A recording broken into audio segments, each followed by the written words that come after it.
Hey friends, it's Mr. Cram. I had to find a new place in the house, which was quiet today. So, I'm in a new bedroom. Hey guys, I'm going to do 2 read-alouds today, alright? I'm going to do our chapter from this. And then I also want to do a second read-aloud that is some Shel Silverstein, because it's super fun to read these things. So, they'll both be on my channel today, so make sure you check them out if you want some good stories and some good poems, alright? Alright, I'm going to get on with this. Now, if you remember, poor George, he gave his grandmother the medicine, and at first I think the results were exactly what he wanted, right? She had fire in her throat, she was belching smoke, she got really, really big, and then kind of deflated again. She floated in her chair. It was all these funny results. But then all of a sudden, she started to grow. I mean, rapidly, right? And then on top of that, she wanted more of the medicine. So I feel like this kind of backfired. George wanted to sort of, in a sense, teach her a lesson. But now she wants more of the medicine, and she's huge. And I don't know how you solve that problem. I mean, she was pretty mean when she was small. Is she going to be meaner when she's the size of a giant? So, this has just gone from somewhat good to pretty bad in the space of a chapter. So let's figure out where this goes. This next chapter, again, the brown hen. Okay. George stood in the farmyard looking up at the roof. The old farmhouse had a fine roof of pale red tiles and tall chimneys. There was no sign of Grandma. There was only a song thrush, it's a type of bird, sitting on one of the chimney pots, singing a song. The old Wurzels got stuck in the attic, George thought. Thank goodness for that. Well, suddenly a tile came clattering down from the roof and fell into the yard. The bird took off fast and flew away. Then another tile came down. And then, very slowly, like some weird monster rising up from the deep, Grandma's head came through the roof. And then her scrawny neck. And then the tops of her shoulders. She's growing.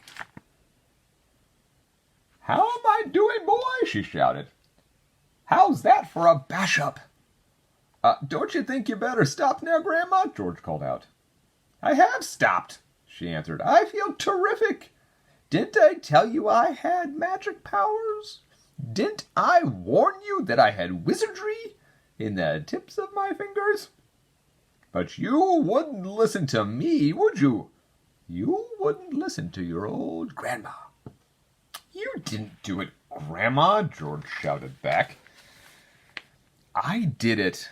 I made you a new medicine." "A new medicine? You? What rubbish!" she yelled. I did, George shouted. "You're lying as usual," Grandma yelled. "You're always lying." "I'm not lying, Grandma, I swear." The wrinkled old face, high up on the roof, stared down suspiciously at George. Here's the wrinkled old face on top of the roof, right? She's huge. There she is, blasting off the tiles of the roof. Oh, sorry, itch. Oh, okay. "Are you telling me you actually made a new medicine all by yourself?" she shouted. "Yes, Grandma, all by myself." "I don't believe you," she answered. "But I'm very comfortable up here. Fetch me a cup of tea." A brown hen was pecking about in the yard close to where George was standing. The hen gave him an idea. Quick! He uncorked the medicine bottle and poured some of the brown stuff into the spoon. "Watch this, Grandma!" he shouted. He crouched down, holding the spoon out to the hen. "Chicken," he said. Chicken. Come here, have some of this." Well, chickens are not very smart, and they are very greedy. They think everything is food. This one thought this spoon was full of corn. It hopped over. It put its head on one side and looked at the spoon. "Come on, chicken," George said. "Good chicken, chick. The brown hen stretched out its neck toward the spoon and went peck. It got a beak full of medicine.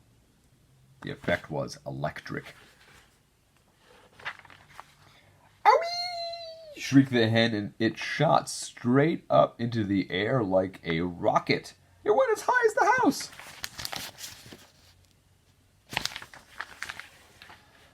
And then it came down again in the yard, splash, and there it sat with its feathers all sticking straight out from its body. There was a look of amazement on its silly face. George stood watching it. Grandma up on the roof was watching it too. Then the hen got to its feet. It was rather shaky. It was making funny gurgling noises in its throat. Its beak was opening and shutting. It seemed like a pretty sick hen.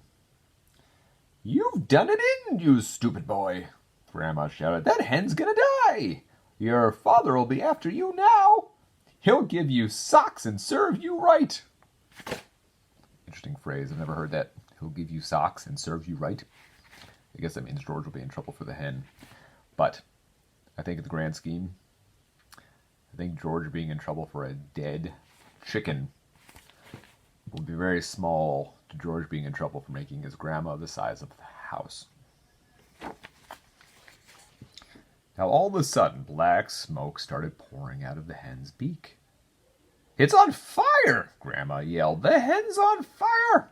George ran to the water trough to get a bucket of water. "That hen will be roasted and ready for eating any moment," George thought.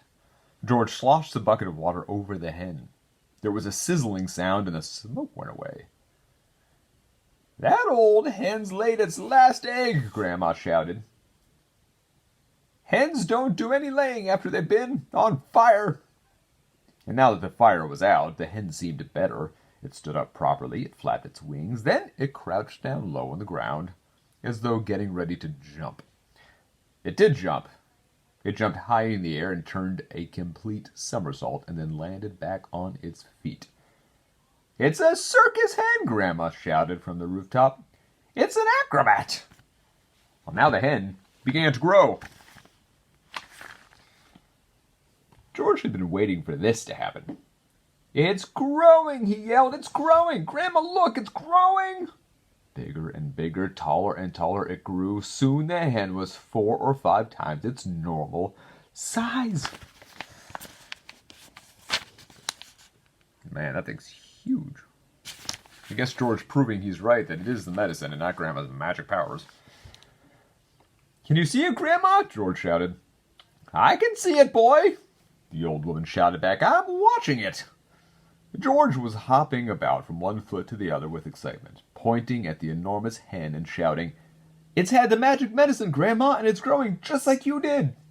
But there was a difference between the way the hen was growing and the way Grandma grew. When Grandma grew taller and taller, she got thinner and thinner. The hen didn't. It stayed nice and plump all along.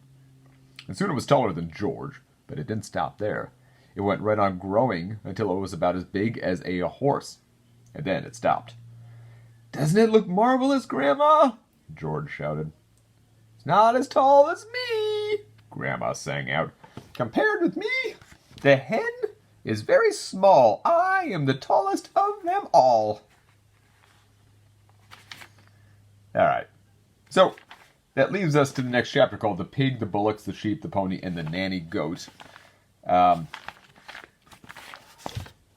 I don't know if this is solving any problems. I really don't. He's proved that his medicine is the thing that's making Grandma grow, but now he's got a giant grandma. He's got a giant chicken, a hen. It's like, what if this thing lays an egg? The egg will be the size of, I don't know, a Buick. And then what do you do with that? This is just getting weird. I don't know how all this is going to get solved. Usually by the middle of a book like this, you get to the big part of the problem, and we're there. All right, now, I'll do the next chapter tomorrow. And again, I'm going to go do some Shel Silverstein poems as well, because they're super fun to read. So thanks for hanging out for a few minutes. I miss you guys, and I will talk to you tomorrow too. Bye.